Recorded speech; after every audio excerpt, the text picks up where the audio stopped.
2026 का लॉकडाउन का महासच सिर्फ ये बजरंगी मास्टर ही आपको दिखा सकते हैं। ये हकीकत जिसे दुनिया आपसे छिपा रही है वो क्या है, ध्यान से देखिए, गौर से सुनिए। दुनिया के कई देशों में जैसे इजराइल, ईरान और यूरोप के कुछ हिस्सों में क्या कर रहा है, पाबंदी का दौर शुरू हो चुका है, पाबंदियां लगाना शुरू हो चुका है। लेकिन बड़ा सवाल यह है, अगर भारत में भी ऐसी स्थिति बनी, अगर भारत में भी ऐसी स्थिति बनती है तो आज का युवा सरवाइव कैसे करेगा?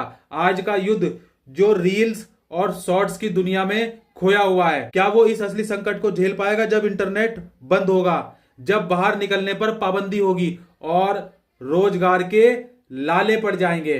तब आपकी ये डिजिटल दुनिया काम नहीं आएगी। याद रखिए, ये जो पाबंदियां हैं दुनिया का, ये जो पाबंदियां हैं, ये पाबंदियां सिर्फ मजबूरी नहीं है बल्कि एक गहरा मास्टर स्ट्रोक है, और मास्टर स्ट्रोक भी साबित हो सकता है ताकि देश के युवा शक्ति विरोध करना भूल जाए। अब सोचिए, अगर भारत में भी कल को ऐसी कोई आपदा, लॉकडाउन जैसी स्थिति आ जाती है तो उसकी गंभीरता क्या होगी? बहुत डरावनी होगी भाई, बहुत डरावनी हो सकती है। राशन की किल्लत होगी, दवाइयों की किल्लत होगी, महामारी की किल्लत होगी, आर्थिक मंदी, और हमें आर्थिक मंदी तो बुरी तरह तोड़ देगी। ऐसी किसी भी आपत्ति या परेशानी से लड़ने के लिए आज से ही हमें क्या करना पड़ेगा? मानसिक और सामाजिक तैयारी करनी शुरू करनी पड़ेगी। सबसे पहले अपनी जरूरतों को कम करना सीखें, सबसे बड़ी अहमियत है ये। और अभी से कुछ बचत की और जरूरी सामान स्टॉक करने की आदत डालें।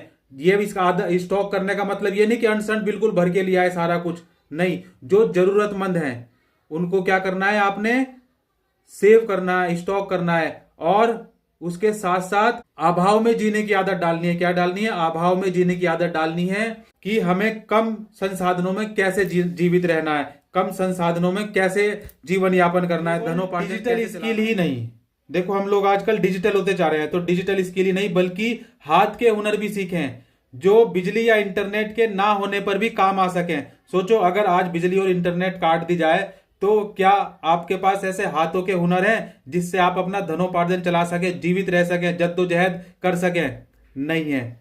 हमें अपने मोहल्ले और समाज के साथ जुड़कर सामूहिक सुरक्षा का ढांचा खड़ा करना होगा ताकि मुसीबत में एक दूसरे का हाथ थाम सकें। याद रखिए, तैयारी जो होती है युद्ध से पहले की जाती है, युद्ध के बीच नहीं की जाती। क्या करना है? अपने आप को इतना मजबूत बनाओ कि कोई भी मास्टर स्ट्रोक आपका हौसला ना तोड़ सके।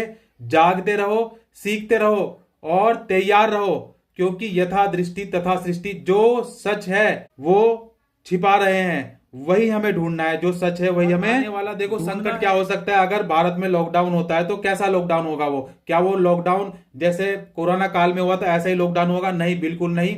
देखो, आने वाला संकट का जो लॉकडाउन अगर हो सकता है, वैसे तो अभी हाल फिलहाल में ऐसी कोई ऑफिशियली कोई सूचना नहीं है और ना ही लगे तो ही अच्छा है।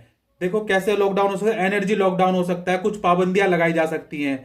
अब बात करते हैं उस आहट की जिसे समझना बहुत जरूरी है। एनर्जी लॉकडाउन क्या होता है? देखो, आने वाले समय में क्या होगा, ऊर्जा और संसाधनों की कमी के नाम पर कड़े प्रतिबंध लगा सकते हैं। बिजली और ईंधन का उपयोग पर एक सख्त टाइम टेबल लागू हो सकता है। सड़कों पर वाहनों की आवाजाही पर रोक लग सकती है। निजी वाहनों और सामान्य आवाजाही पर पहरा बिठाया जा सकता है। हमें मानसिक रूप से तैयार रहना होगा कि अगर ऐसी पाबंदियां लगती हैं तो हम अपनी आत्मनिर्भरता कैसे बनाए रखेंगे। ये सिर्फ एक लॉकडाउन नहीं बल्कि हमारे धैर्य तैयारी की असली परीक्षा होगी कि हमें धैर्य कैसे रखना है, कैसे इस आने वाली जो समस्या है, और कुछ भी समस्या हो सकती है, ये तो एक छोटी सी है, हो सकता है मास्टर स्ट्रोक हो, लेकिन अगर ऐसी समस्या भविष्य में आगे, देखो लॉकडाउन से हमने बहुत कुछ सीखा, जीने की कला सीखी, लेकिन फिर हम वो भूल गए थे। अब ये गैस की समस्या आई है तो फिर से हमें जो है जागरूक करने की क्या है। ऐसा नहीं हो सकता कि हम जागरूक जो है हमेशा के लिए हो जाएं, हमेशा के लिए युद्ध के लिए तैयार रहें। याद रखिए, यथा दृष्टि तथा सृष्टि। जो सच है वो छिपा रहे हैं, वही हमें ढूंढना है। आज आपका एक शेर किसी परिवार को आने वाले संकट के लिए तैयार कर सकता है। अपनी एकता की ताकत दिखाएं, वीडियो को आग की तरह फैला दें ताकि जब हम साथ होंगे तभी हर साजिश नाकाम रहेगी। बिल्कुल, जब हम साथ होंगे तभी सारी साजिशें नाकाम होगी। और दोस्तों याद रखिए कि सच को दबाना आसान है लेकिन उसे फैलाना हम सबके हाथ में है। इस वीडियो को सिर्फ एक जानकारी समझकर मत छोड़िए बल्कि इसे एक जागरूकता का मास्टर स्ट्रोक बना दीजिए। आज आपका एक शेर किसी की सोई हुई आत्मा को जगा सकता है और किसी परिवार को आने वाले संकट के लिए तैयार कर सकता है। अगर आपको लगता है कि बजरंगी मास्टर की ये पाठशाला सच की मशाल जला रही है, तो इस वीडियो को हर उस हाथ तक पहुंचा दें जो कल को हक की लड़ाई लड़ने वाला है। शेयर का बटन दबाएं और दिखा दें कि जनता अब और ज्यादा अंधी नहीं रहेगी। अपनी एकता की ताकत दिखाएं, वीडियो को आग की तरह फैला दें, क्योंकि जब हम साथ होंगे तभी हर साजिश नाकाम होगी। जय हिंद, जय भारत।